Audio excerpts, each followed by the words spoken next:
Man, you guys are like crushing it early here. Holy cow. All right.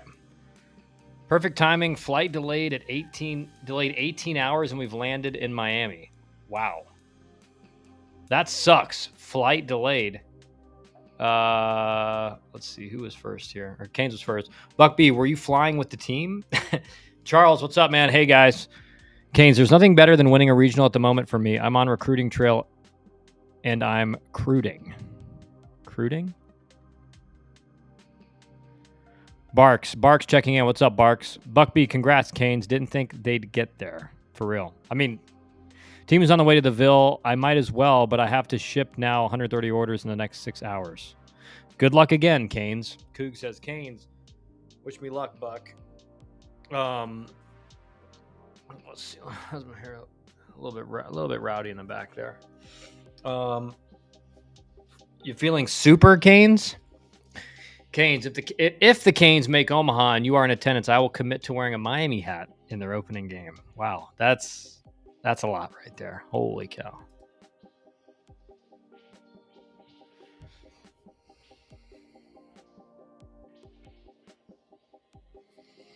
All right, so right now, I mean, honestly, guys, like I think if you're wondering what the biggest super regional matchup is, I think it's got to be Dave Van Horn versus Tony Vitello and the Volunteers. Like, I feel like Dave Van Horn and Tony always get into it with one another. Like, they just always seem to get into it. And, like, there's obviously a big-time rivalry, like, mentor to kind of now one of the best head coaches in the country. Both of them, two of the best head coaches in the country. And there's like a serious rivalry there. So I expect that series to be insane.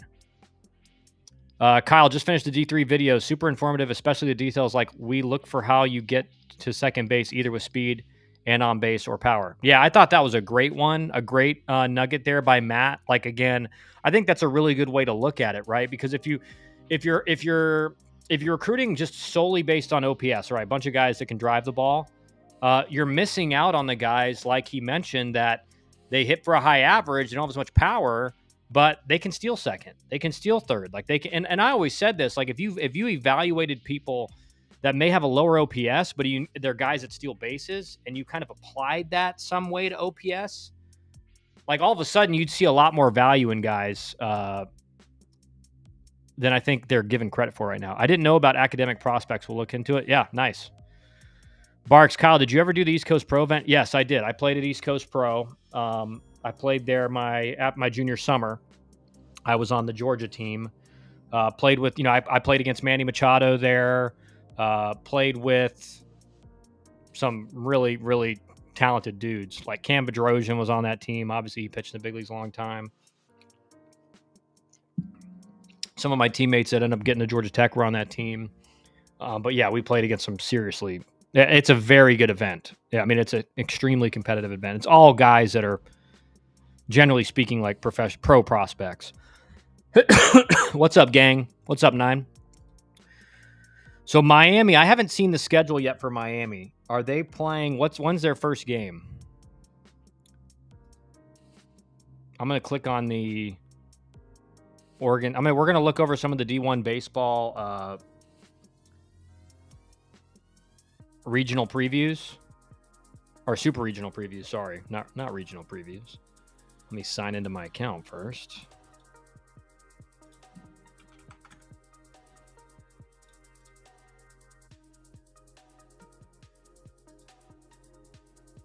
I do think the Corvallis regional is going to be very interesting. Like, I feel like Florida State has an edge there. I know you guys have seen these tweets about Wes Mendez being suspended and stuff. Like, I don't think that's legit. Does anyone here have any insight into that?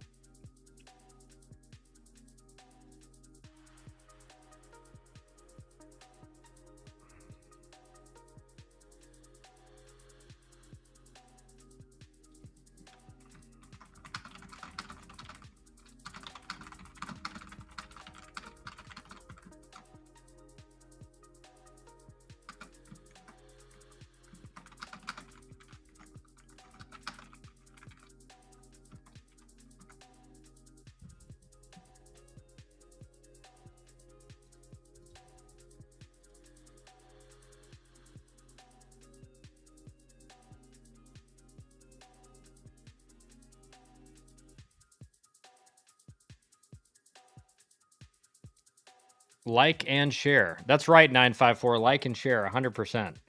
All right, so let's pull up this Corvallis regional projection. Let me see if I can get this on my other screen here. All right.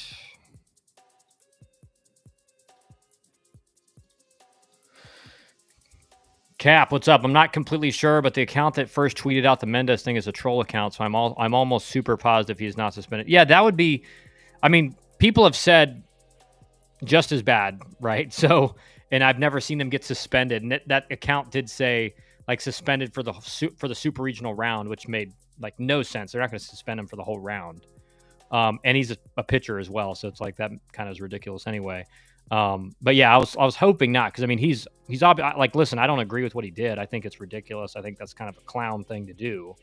But that's what you get in college baseball when, again, the inevitability of what we see now with these kids like cussing each other out and saying like heinous things to each other was the whole like let the boys play, let the boys have fun movement. It was just like, well, it's all fun and games. It's like, no, because when you pimp a home run or you pimp a strikeout and you show up that other person, which is what it is, you're showing up the other person, like ego gets involved, tempers flare. So it was just like an inevitability that we started to see this happening more and more. And we're seeing it happen almost in every inning in some games.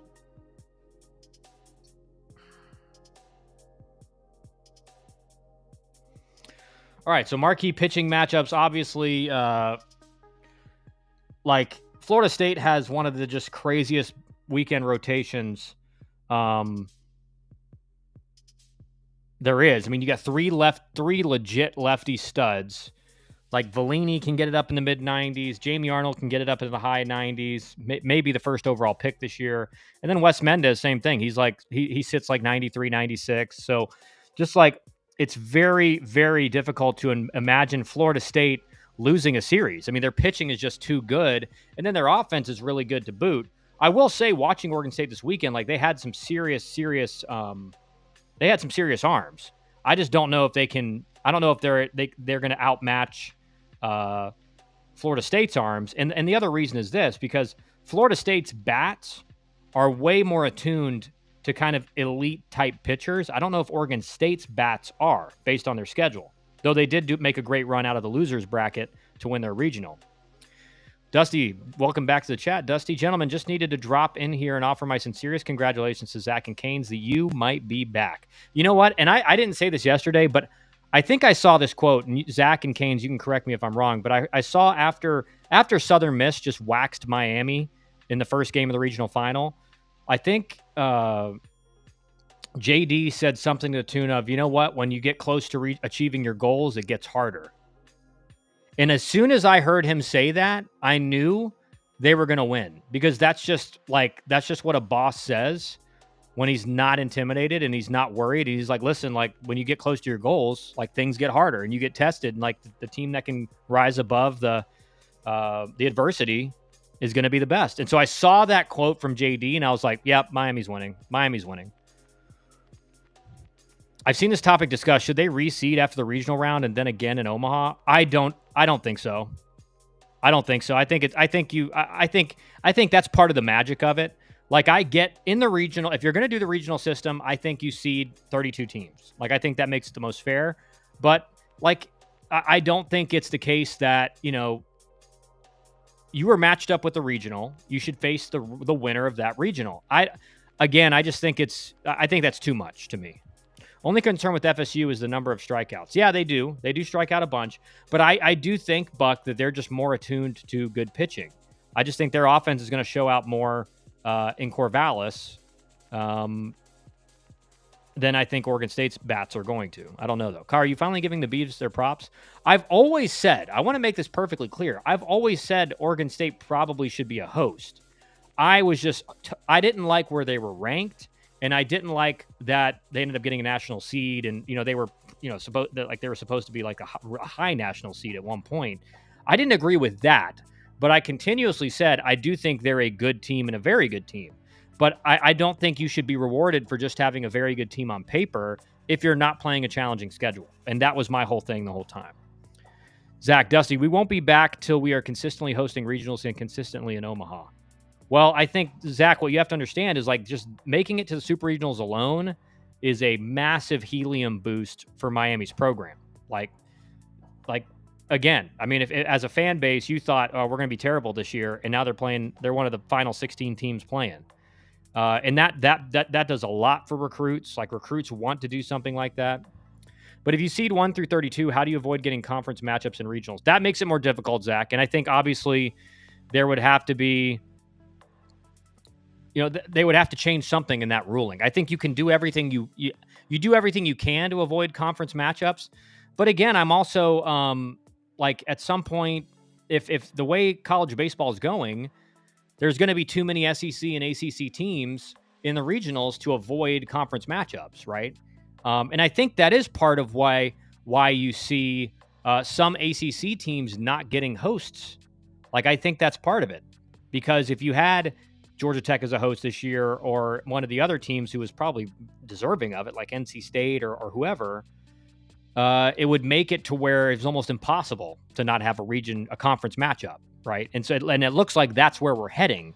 If the SEC and ACC continue to just completely pull away from everyone else. So I don't know. Zach, they can do it like basketball where they move a team up or down one seed to avoid it. Yeah, that's what I would say, Buck. Like you can kind of move it around a little bit. But obviously the marquee pitching matchups 100% for Oregon State. Formidable sluggers. These guys OPS big time. Trent Caraway for Oregon State. Miles Bailey for Florida State. Again, I think Arnold versus Arquette, that is going to be a really cool matchup to see. Like, all right, let's see how you match up against one of the best arms in college baseball for Iva Arquette.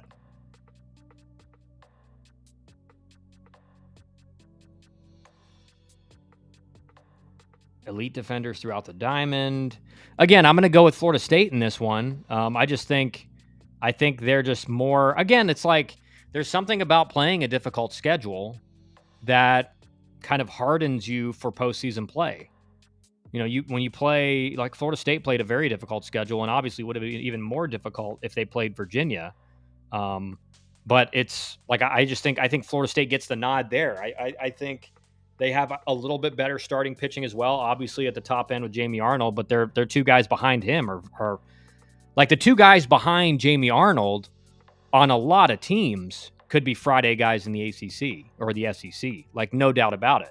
So it's like their starting pitching is just so deep. I mean, the thing for Oregon State is, can they knock Florida State starters out early? Like, can they work a bunch of walks, drive up pitch count? Can they put up a bunch of runs early?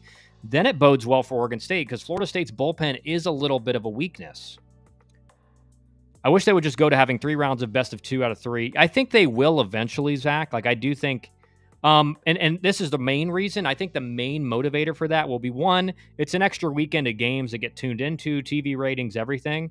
But it's also an arm health situation. Like the regionals are not great if you're big on we need to protect pitchers' arms and all that. And again, I kind of think once you're in your 20s, like you've kind of physically matured enough that you should be able to go deeper in games. And I think we're currently letting guys go. That's just my opinion. But a regional system is not great for pitchers' arms. I'll say that. I mean, you have got like Liam Doyle came in for Tennessee and threw an inning for them Sunday to win the regional. So like it's not just like the mid-major teams that are having to throw guys 2 or 3 times. It's the best teams in the country that are having to do it. I was getting my Uber, hands were full. I'll be back at the airport tomorrow 9:40 to head to Louisville. Nice. Also, did you see what Chipper Jones posted about college baseball yesterday? Yeah, I did. Also, South Carolina is moving quick in the portal. Same with Clemson. Clemson is adding a jag from Alabama, in my opinion, though. Throws 95, 96 according to Twitter, but he pitched only 7 innings in 2 years. Well, I think like this is how the portal works too. It's sometimes you see a guy like that with that kind of arm talent that's hard to find, and you may, as a pitching coach, say, like I think I see some things we can do and make adjustments, and maybe he turns into an arm for us, or he's just a 95, 96 guy that's like we can throw in a regional in game 4 or 5 and hope we get something out of it. Like that's the reality at places like that have a lot of NIL. Like they probably didn't have to offer him a whole lot either, right?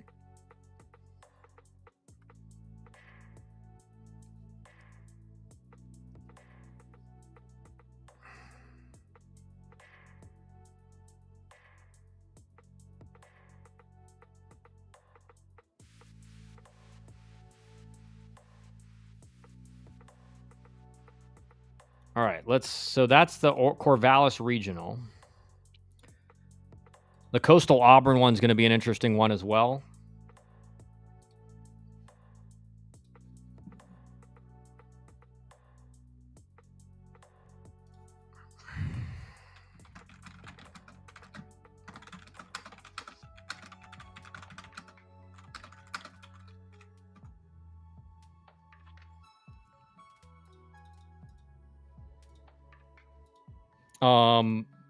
And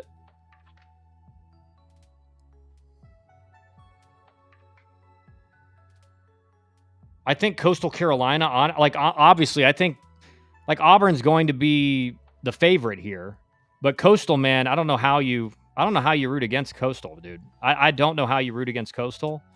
They have serious arms. They're a very good team. Like Auburn does as well. Like Auburn did a great job in their regional, just kind of handled business. I think this is going to be a close one, though. Like I really do. I think Auburn may have the edge offensively, but I think pitching, it could go back and forth because Coastal's got some very deep pitching.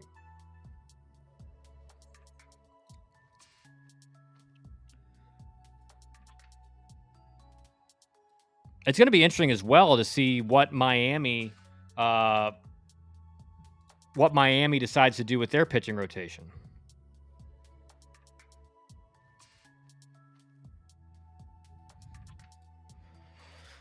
Like, what is Miami gonna? Again, Miami gets Louisville, which I think that's like Miami's ecstatic about their super regional matchup. Although Louisville looked good in the Vandy regional.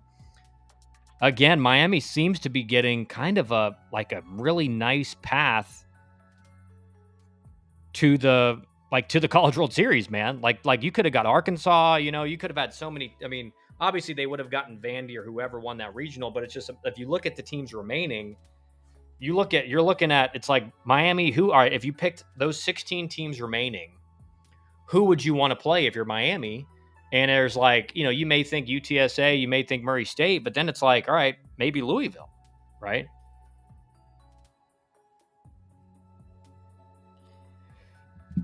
I trust your knowledge because you are in those meetings. Yeah. And that's part of it, Canes. They may say, you know what, we can get this kid for cheap. He's got big arm talent. And if we can kind of make some adjustments and find something, like he could be a dude. If it's game 3, do we throw Darius? Yes, 100%. 100%. But you throw Darius. I think Javi, welcome to the chat, man. What's up, man? I think Javi's right in a sense, like game 3, and it depends how game 1 and game 2 go out with your bullpen. But like Darius had a bad game, but he's been great for most of the year, like pretty much the whole year. He's been great. So you can't just say, well, he pitched bad against Southern Miss. That happens. Like guys have bad games. If you're Georgia Tech, your starting pitchers had really bad games at the worst possible time, but that was just what happened.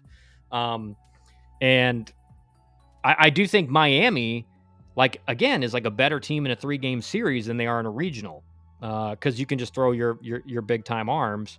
And you don't have to throw guys where you're like, eh. And I do think it was great for Miami that they got blown out by Southern Miss in the first game of the regional final, because it was an easy decision to be like, all right, let's just throw some guys that aren't really our dudes and hope we can get back in it. And if not, we have them for tomorrow. Murray State to Omaha, screw it. Dude, I mean, with the way that offense looked, I mean, good luck. Good luck trying to get Murray State from scoring a lot of runs. I mean, that offense was just relentless. They would just refused to stop scoring runs. What a world. Javi Salas in the chat. That's right. That's right.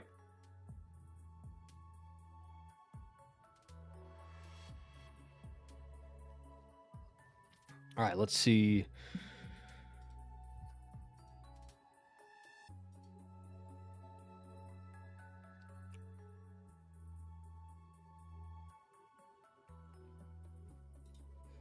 It's kind of all quiet. Not a lot being mentioned about the Virginia series or the Virginia coaching search right now. I mean, there's obviously the candidates that kind of everybody knows about. I mean, everyone understands again, and this is something to be that's interesting.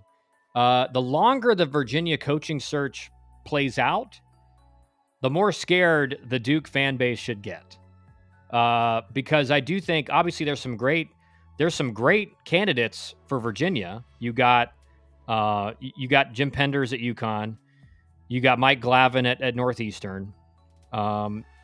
But Chris Pollard's kind of a guy who what he's done at Duke has been very impressive. I think 4 super regionals in the last 8 years. Like, that's insane. That's very good. And so I think if you're a Virginia fan base and you decide, like, the search is taking longer than you kind of want it to, it may be because they're waiting for someone to get eliminated. Do you think Georgia Tech will add any portal players before they hire the head coach? From what I've heard, that's like basically just paperwork being all done up and everything, Canes. So I know from what I've heard, they're already calling portal guys and everything. So I expect it to be announced relatively soon, like within like today or tomorrow. Like, that's from what I've heard. Buck B, how'd you get Kyle out? Javi, I didn't. That's not true. I mean, maybe it is. Maybe it's true, but I think you probably got me out sometimes. I don't know. He did get some people out in a midweek game, and I heard by doing that, he threw a perfect game. That's right. He did. Not many guys can say that. Not many guys can say they have done that achievement.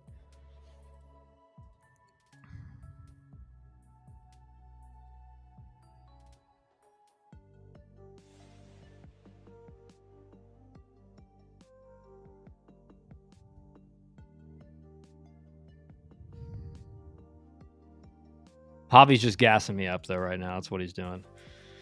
I appreciate it though, Javi. I appreciate it. Yeah, so looking at the regional, and I'll pull this up. So looking at the regional matchups, like, let's just think about it if you're Miami.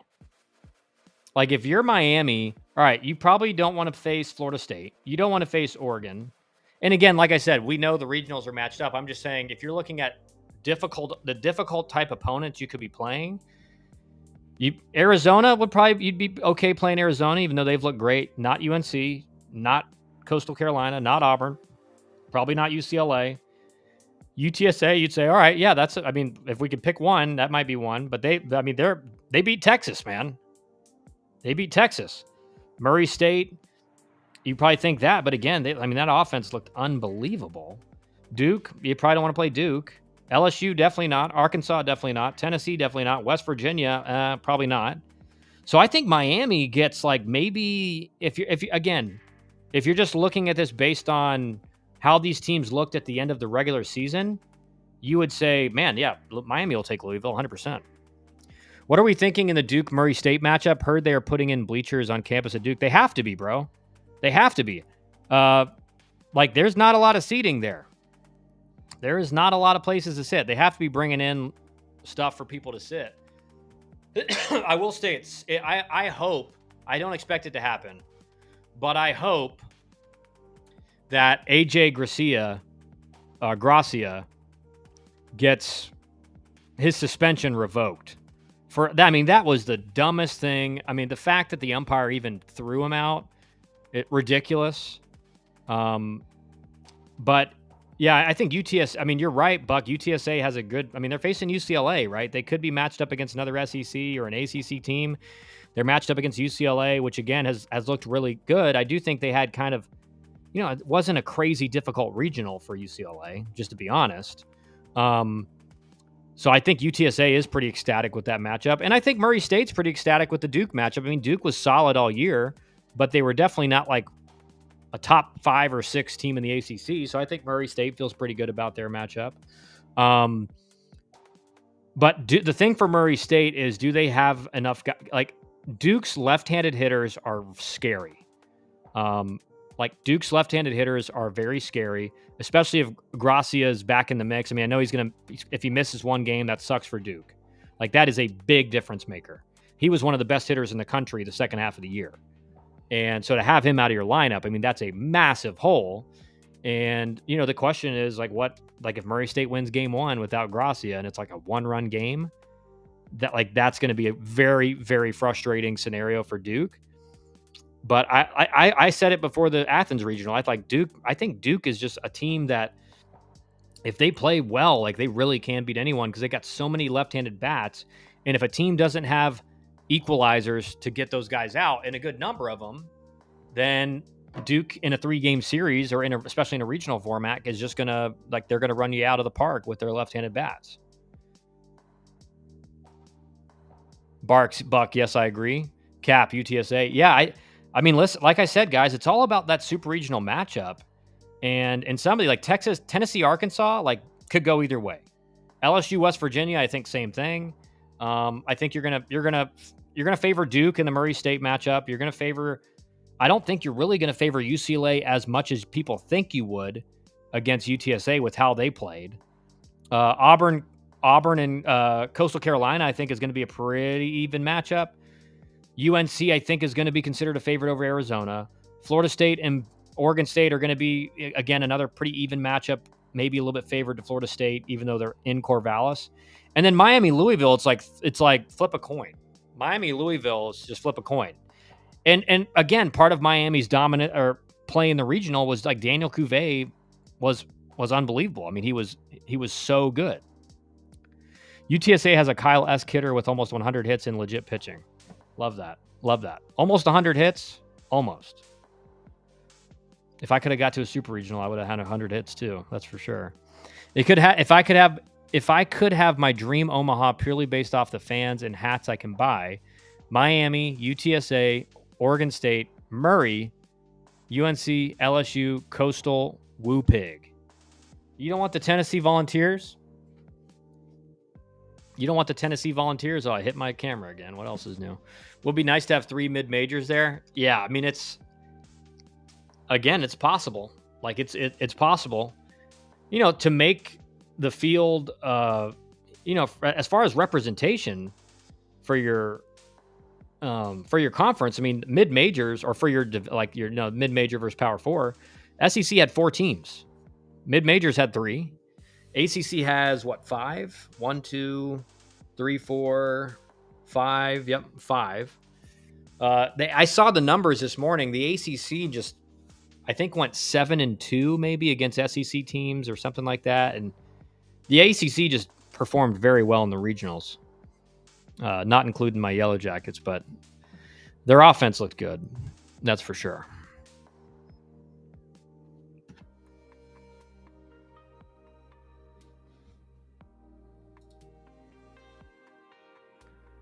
Hey, sorry this is off topic. Is Haynes King back at Georgia Tech for one more year, or did he graduate? He's back.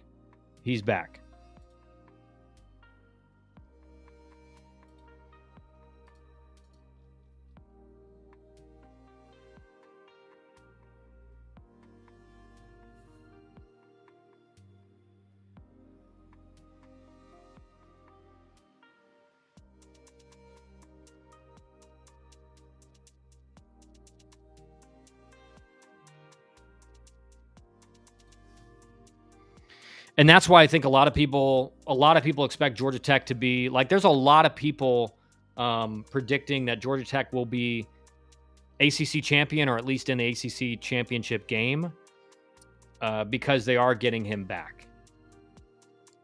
And he was just kind of a, I don't like saying it because it's the rival, but I mean, he was a bulldog for Georgia Tech football. Like just the way he played the game and how tough he ran, and again, if you remember.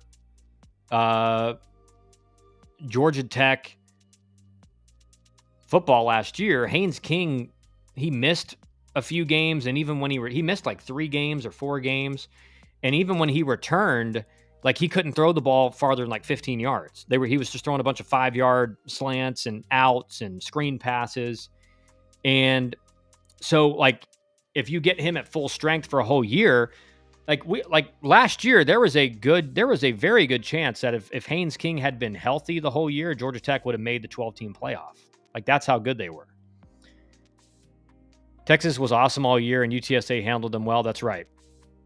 Has D1 Baseball said anything about the Georgia Tech job? Kendall Rogers made put a tweet out there, posted on his on the web on D1 Baseball about like kind of the coaching jobs and coaching searches going on, and did mention that basically that Ramsey was the finalist, and that Jay Batt, before he left, had done some kind of due diligence on some potential candidates behind the scenes, but then from that process, they became they felt like their best move forward was to hire Ramsey.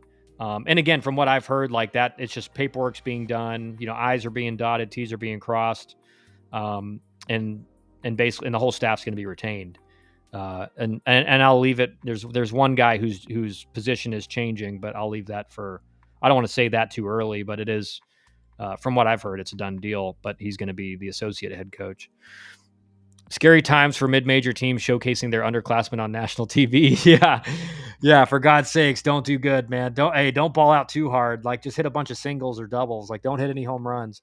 I mean, Javi, I want to get your opinion on this, but I mean, watching the regional round, I mean, it was blatantly obvious that was not the same baseball that was being used all year long. I mean, it was like almost every regional game, there was 6 or 7 home runs hit. Every one. And if you watch the Oxford Regional, I mean, I don't know the number, but in the Oxford Regional, there had to have been 30 home runs hit. At least. It's official, baby. What are you saying, Canes? Kyle Wren, associate head coach of Georgia Tech? No, not me. I said the entire staff's being retained.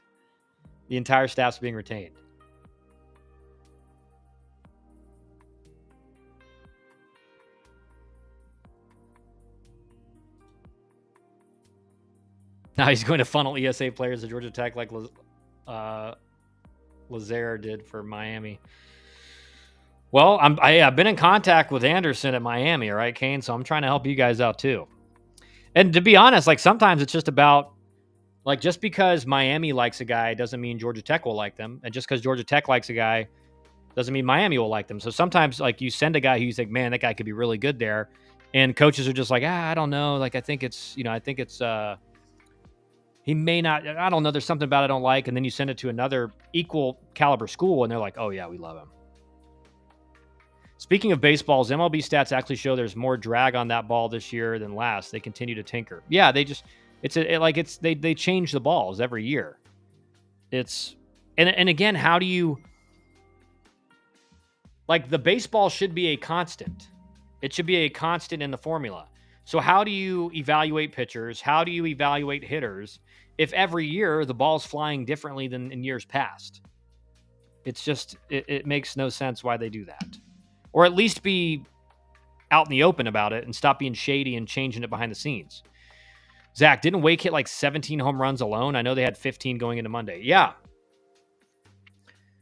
Dude, every regional. What are your thoughts on Kevin McGonigal?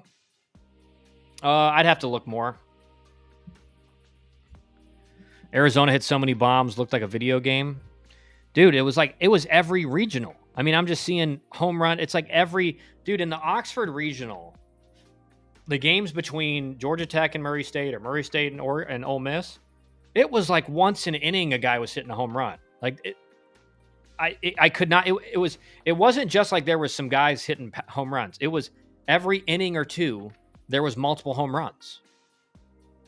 And I'm just sitting there thinking, like, this is like the law of large numbers says there should not be this many home runs in every single regional. And like, at least at Knoxville, like, the ball flies there. It's a shorter porch.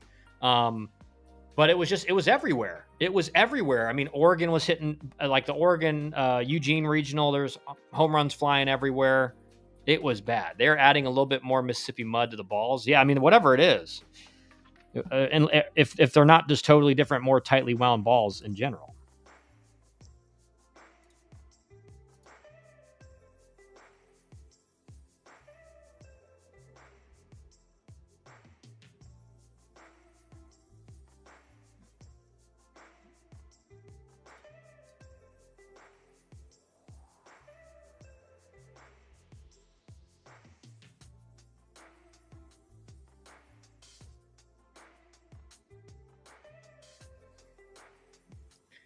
But that's just the reality. Is like it's very easy if you've watched college baseball all year. If you've watched college baseball all year, and then you watch the regionals, it was like, what is going on? That's how many more home runs were hit. Can you describe what makes a ball juice? Just curious. Well, if it's like more tightly wound, so there's more of a trampoline effect. Like obviously, if the ball is kind of, let's just call it squishier or softer, there's not going to be as an exaggerated of trampoline effect where it's the ball compressing against the bat and then trampoline shooting off. So if it's a more tightly wound ball, when you hit it, it's going to impact and it's going to, again, it's going to kind of flatten against the bat and then shoot off. So that's a way, obviously, like the ball I played with in college was a higher seam. So the seams were higher off the ball. So that when that's spinning, it's creating more drag in the air. So that ball is not going to go as far. So when I played, it was the BB Core bats, the brand new ones that were terrible, and the high seam ball, which made it not go, that made it even worse. So that's the difference. When I tell you guys that it's the ball flies the same as it did with BESR bats, it's true, because the bats may not be as electric now as the BESR were, but they're getting, I'll tell you what, they're getting better, and I'll more on that in a second. But it's a totally different, it's a professional style baseball. It's not the baseball they used to play with. So that's an added thing. And I'll give you an example of why the bats are better too in a second. But for sure, it's a different baseball than the regular season. Yeah, I mean, I think so. Late to the party, our day to serve at Soup Kitchen. Did I miss any good scoop? Nothing really. I mean, I like I said yesterday, I think, it, from what I've heard, the paperwork's being, I's are being dotted, T's are being crossed for James Ramsey at Georgia Tech. And the full staff is going to be retained. So it'll be pretty much everybody there. They may have to add one guy. But that's the rest of the staff will be there. What's the difference between a college ball and an MLB ball? It's even tighter. And again, I'm not sure. I'm not a scientist, right? I'm not going to analyze the baseball and tell you. I just know when I took BP in big league camp versus in the minor leagues, it wasn't the same. And it wasn't the same by a sizable margin. I tell the story all the time, but when I was taking BP in Milwaukee for the exhibition game, the last spring training game of the year before the regular season, I was just launching balls in BP like 10 rows back, like it was nothing. And I had never done that in my life. I would hit like one out maybe in BP or maybe two, but I was hitting like 6 out and around, and I was going out dead center, deep right center. So the ball flew way differently. Bad pitching too. So many 2-0, 2-1 counts as the weekend progressed. Yeah, for sure. That's another part of it. The strike zone is way tighter now in college baseball, and guys everyone's throwing so much off speed that you can't get ahead of hitters that way unless you have really good command. And so that's definitely a part of it too, Javi. Zach, there's a Baseball Bat Bros video from the past month or two where he hit with high school, college, and pro balls and showed the difference. Yeah. And I'll tell you this. I know a guy who played in the big leagues and got his bat. He played with me. It's Palka, Daniel Palka. He told me because he was coaching, obviously helping out with the team this year. And he got the old 5150 that we swung with our freshman year and was hitting BP with the TrackMan. And he said like his highest exit velocity he could get off of that type bat was like 109 or 110 in BP, which he's like a freak. He's an animal as far as exit velos go. With the bats they use this year, I think he said his highest was like 122. So it's anecdotal, but that's what he told me. So if you think the bats aren't better as well, that's what he told me. That's great news. Yeah, I agree, Nancy. Cap, crazy that Texas Tech softball pitcher got $1 million NIL deal. What's the college's ROI on that? Well, if they win the College World Series, I'm sure it's worth it, I guess. But yeah, that's crazy. And I think I heard that Patrick Mahomes donated a lot of that money for that deal in particular. Because I think maybe his wife, Brittany, played softball, or I don't know, maybe something like that. So I think he's kind of a supporter of the Texas Tech softball team. Are you concerned about LSU, or did they get their scare in the regional round? No, I think you're right. I'm not concerned about them. I just think their offense is too consistent. They're Their pitching is, again, very good. Like, they have 2 legitimate aces on their staff. So I think LSU's fine. It's just, I mean, it's a question of, do they get beat by another really, solid team? But I think it's going to be hard to beat. It's going to be very hard to beat LSU in a 3-game series.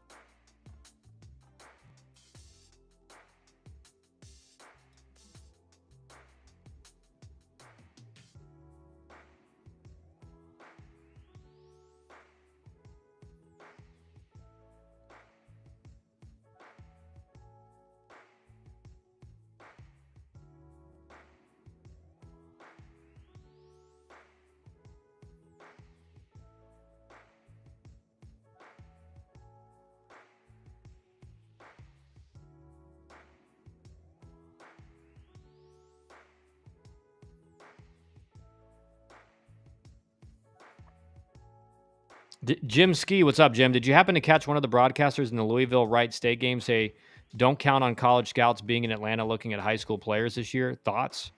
That's definitely not true. What it does mean is, and I've said this a bunch, is that generally speaking, coaches are way more focused on high school players come July, more so than June, because in June they are trying to lock down their portal classes because they're losing a bunch of players. She played soccer at UT Tyler. Okay, never mind, Buck. Thanks for making me look like an idiot on the stream. Thank you. So yeah, I guess I was wrong on that. That doesn't make any sense. But I saw Patrick Mahomes tweeted at her or something, so I don't know if he was involved. He definitely has money he can spare to donate. That's right, Nancy. That's right. But Jim, no, there will definitely be, like, I know, for example, like this weekend at Lake Point, there's going to be a decent amount of coaches there. Now, obviously more regionally based coaches, but there will be coaches there. So I mean, that's not true. I think he's just making a general statement about how colleges are recruiting the portal more and more now, but there will definitely be coaches in Atlanta this summer, 100%. And especially as the summer later in the summer, like the prep baseball futures games, there's going to be hundreds there. And some of those bigger tournaments like the WWBA and all those, there will be a bunch of coaches there as well. Excuse me. There was a video talking about a former player at Texas Tech who's now worth over $1 billion and runs a collective. He's stupid rich. Guess he funds everything except baseball. Yeah, what the heck, man? What? When are freshmen going to learn that you don't play at LSU as a freshman? Yeah, you do. They have like 3 freshmen in their starting lineup, I think. Don't they have Daniel, like Curiel? They have a few other guys. Their shortstop is a true freshman, too. Yeah, they have like 2 or 3 freshmen in their lineup, Canes. The first baseman, Collins, I believe, entered the portal. He batted like .650 his senior year, and he tied Mike Trout's home run record in high school, and he couldn't play at LSU because of Jared Jones. Well, yeah, but again, that's like a dumb decision by him. You know what I mean? And that's what I'm talking about, is a lot of these kids don't make the best, or their parents or whoever don't make the best decisions when picking a school. Like, I get wanting to play at LSU. Listen, I would love to have played at LSU. Right? I mean, facilities are insane. Fan base is insane. Like, you feel like you have a chance to win a national championship every year. But if there's a first team all SEC / all American type player playing your position in front of you, do you think he's going to play? You think you're going to play over him?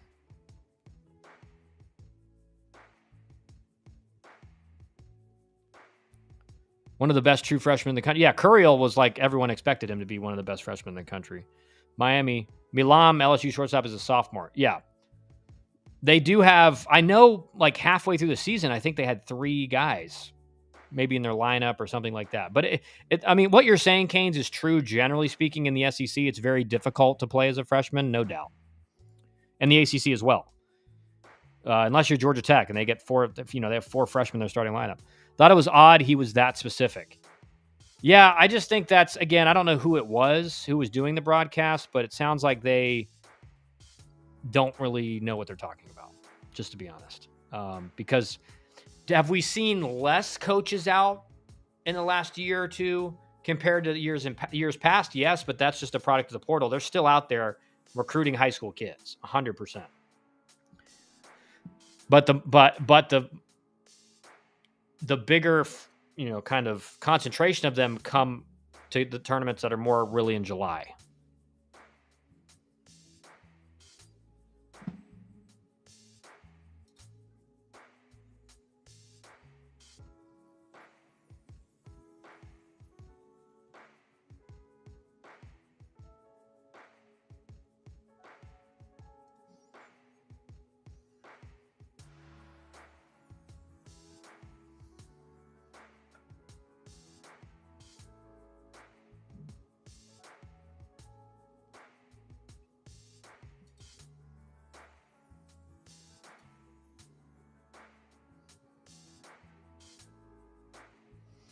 And the thing is, Jim, like there's a lot of people out there that think they know what's going on.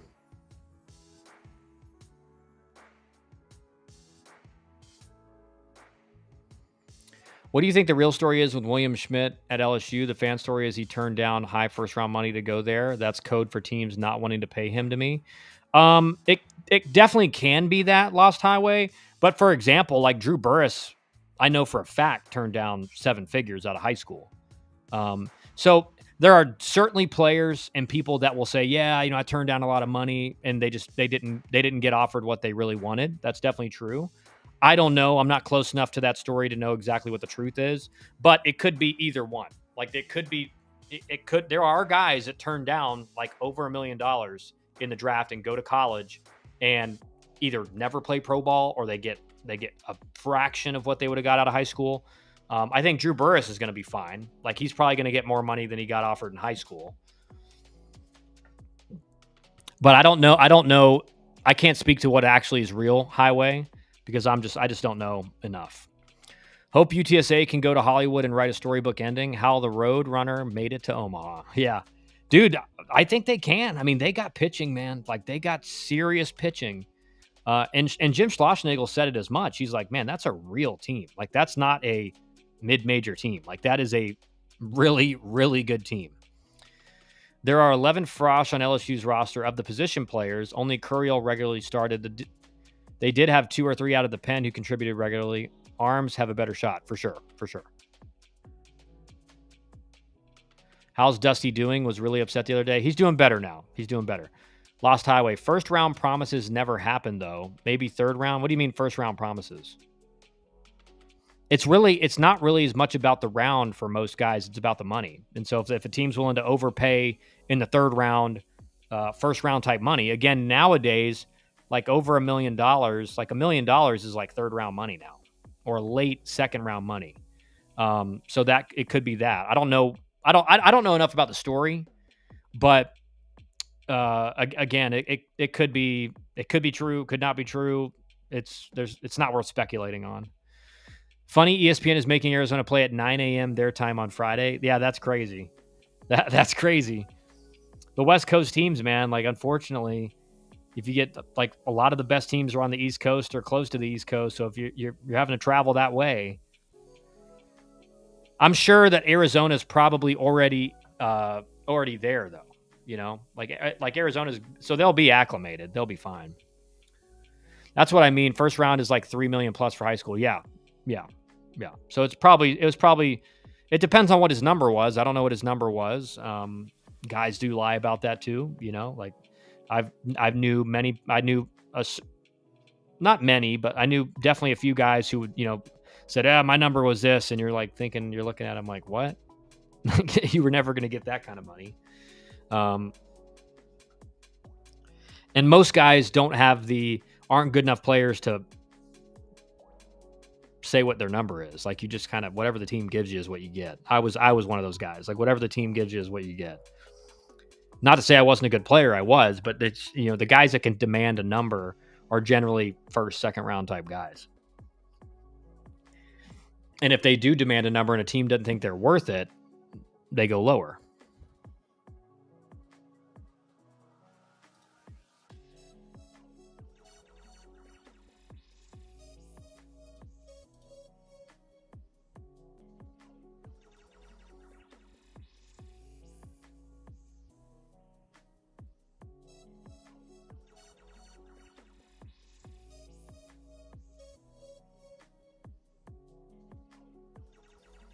I saw where they said North Carolina's ace will fall in the draft because he is out of eligibility and he has no leverage.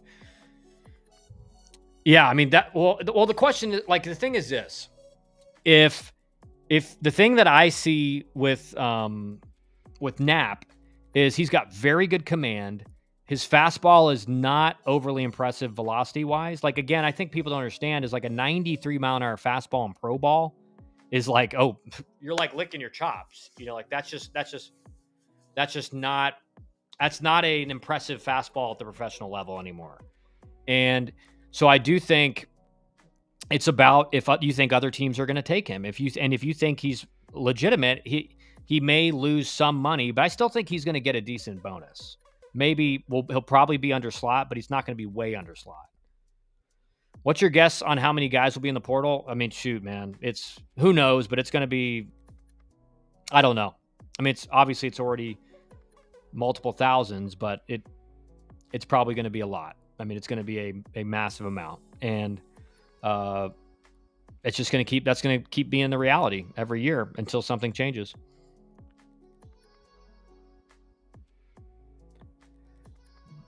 During the broadcast of one of his games, Zach, will he fall or will they draft him high and under slot? Yeah, it's one of them. He'll either be looked at as like a guy that, to me, looking at him, you're not projecting him as anything more than like a fifth starter in the big leagues. So like, what are you paying for a fifth starter in the big leagues? That's the question, so that's what his value is going to be.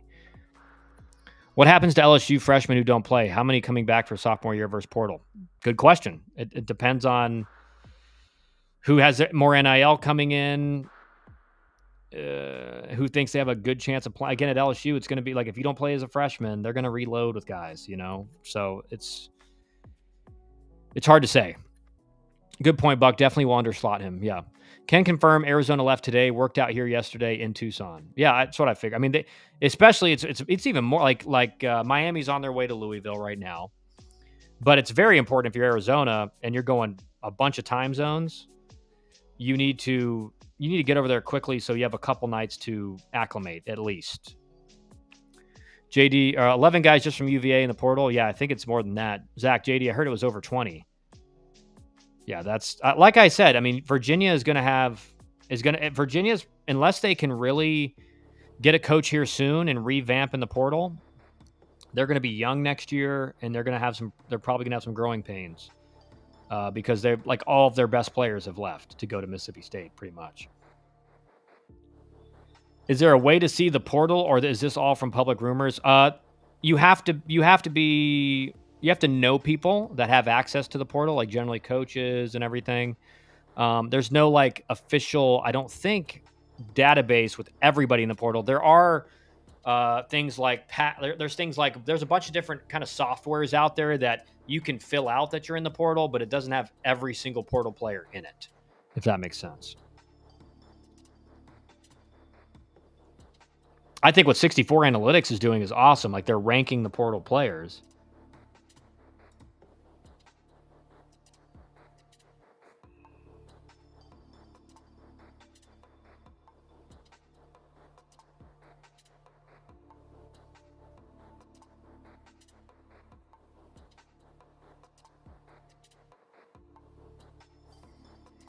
Coach, I'm loving the hat. I wish I had one. Mod, I told you, 6 to 8 weeks.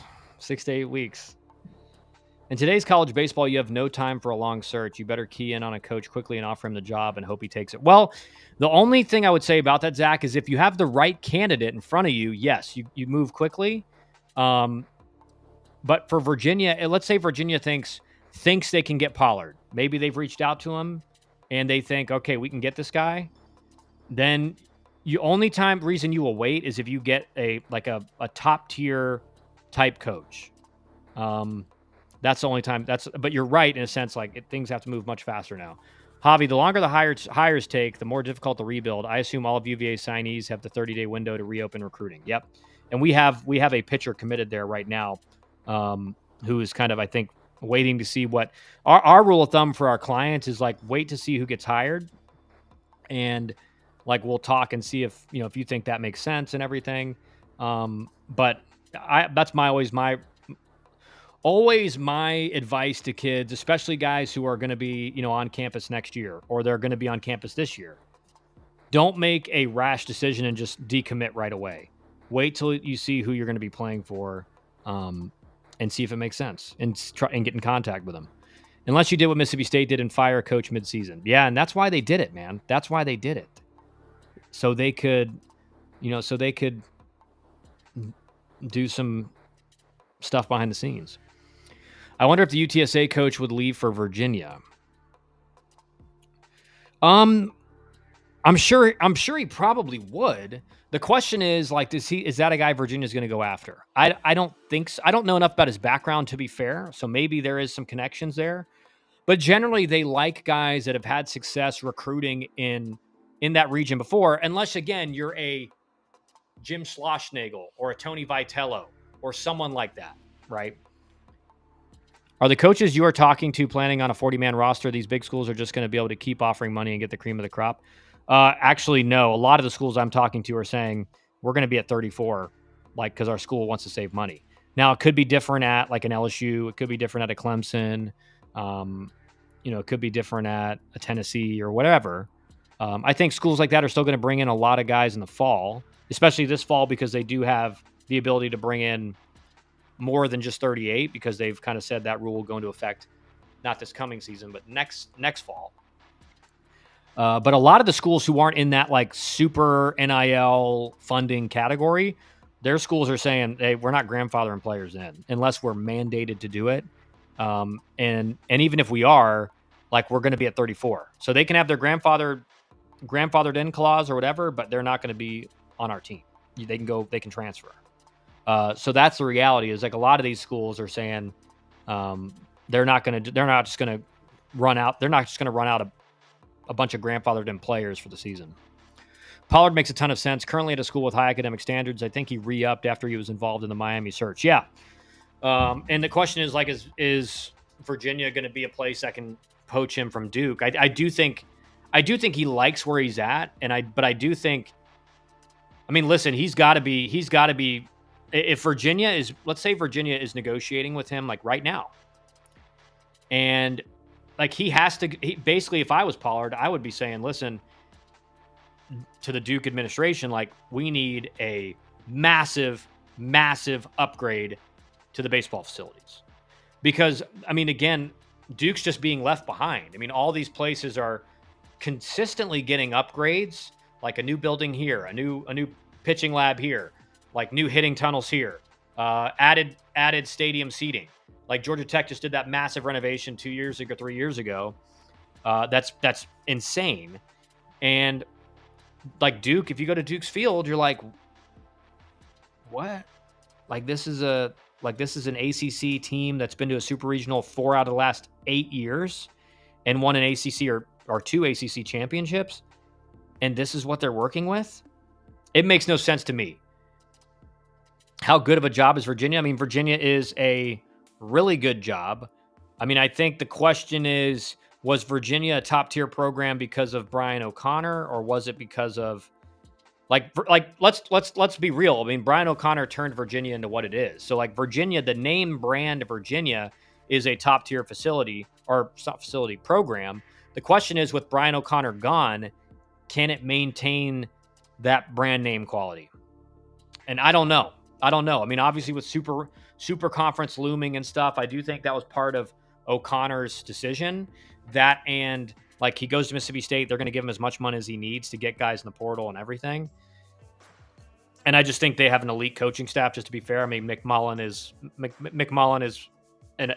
one of the best assistant. I mean, one of the best assistant coaches in the country. Like I think a lot of people think he could go be a head coach somewhere and be a fantastic head coach as well. So I mean, if you just look at their staff, it's crazy. How good of a job are their facilities are that bad? Yeah, I mean it's like a turf field. There's like virtually no seating, and they have like a covered outdoor batting cage with like a few tunnels in left field. That's like okay, but everywhere else in the ACC's got indoor facilities, air conditioning. Like it's weird. Look at Duke's field on Google Maps. Looks like a high school field. Yeah. I mean, really, like you could legitimately say, if you went there or didn't know and you had to guess what it is, you would, I think most people would say, man, this is like a really high end, nice high school field. Like that's what people would say. You'll see it. They lost 954. You'll see it this weekend on TV. Let us know what you think. Lost Highway, it's still better than UCLA facilities. Well, I think that's being, correct me if I'm wrong, but I think they're figuring out that situation at UCLA right now. I could be wrong, but I think they're getting that figured out. Durham Bulls are away this weekend. Surprised they didn't try to play there. Well, they made. I mean, they have to get permission to do it, and the Bulls may have some kind of event type thing going on at the stadium too. Like that's the other thing, because they do have things sometimes going on at those venues while the minor league team's out. Duke's facilities are bad. Playing half their home games at Durham Bulls says it all. Yeah, I mean they are, man. It's like it's sad. Because I mean, listen, Pollard deserves what Pollard's done for Duke's program. He deserves to have a massive stadium with the best facilities. Like he has turned Duke into a nationally respected program when before it was just like, oh, that's Duke. Like they're not very good. Like that was ask Javi. I mean, Duke was like you rolled into Duke and it was like a sweep, you know, like it was like you thought going into Duke, we're going to sweep them. Like that Duke had that was how not afraid you were of Duke. They had Marcus Stroman, which obviously that was kind of like their guy. But besides that, you weren't scared of Duke at all. USC is getting a new one. Yeah, I know. Andy Stankiewicz done a great job at USC. I mean, he's really turning that program around. And I hope they keeps having success. Obviously, Travis Jewett's been a big part of that as well. But I hope they keep having success because they've done a great job. Chris Pollard deserves a statue right now. He does. And I tell guys this all the time, and I didn't even know this. The last time Duke had been to a regional before 2016, which was in Pollard's fourth year, was like 1964. So they hadn't been to a regional in 52 years or something like that before Pollard got there. That's how bad Duke was. They were an ACC team. I mean, not the whole time, but you know what I mean. That hadn't been to a regional in 52 years. Not a super regional, not the College World Series. They hadn't been to a regional. It's like you were saying before, though, there might be a dark period coming for baseball with football soaking up all the money. Yeah. And that's definitely going to be the case, Highway, not for the teams that know they're in, right? Like a team like Texas knows they're going to be in the Super Conference. So they don't need to and Texas has all the money in the world. So they're not going to be a dark period of Texas. But some of these schools that are on the fringe that are going to try to pump all the money into football to hopefully get into the Super Conference, it could mean their baseball programs take a step back for a few years just to kind of try to get a spot in that Super Conference. But so you're right. Nancy, the Georgia Tech guys I saw go into the portal were mostly freshmen who didn't get playing time. Is that correct? Yeah, so far that's what I've seen. I haven't seen any guys with meaningful innings or at-bats go in. Duke finally got a great matchup in their Super Regional. Yeah, Duke, this could be the year, man, for Duke. And again, rest assured, if Pollard gets to the College World Series, he will have. Supposedly, there's another big coaching change going to happen. I don't know I've not heard anything about it, but that's what Walter Beed is saying. I haven't seen anything about it. I haven't heard anything about it. But like I was hearing about Lemonis for the whole first half of the season. I haven't heard anything about, and I was hearing about, O'Connor was kind of surprised, but supposedly there's another one. And rest assured, if Pollard takes Duke to the College World Series, he's going to be a front runner for a lot of jobs. Not only this year, if he doesn't leave, but in the next couple years. Expecting to see Duke finally make it to Omaha. I hope so, man. I hope they do. I think they do a great job. I know Brady Kirkpatrick pretty well. Like when he was at Dartmouth, I talked to him a bunch at some of the travel tournaments and stuff, and he's done a great job at Duke. All right, guys, that's going to be it for me today. But we're going to continue this, obviously, and then we got Super Regionals coming up soon. Just not that many hours left, really. But have a good rest of your day. Thanks for joining the stream. I'll be back tomorrow, same time, same place.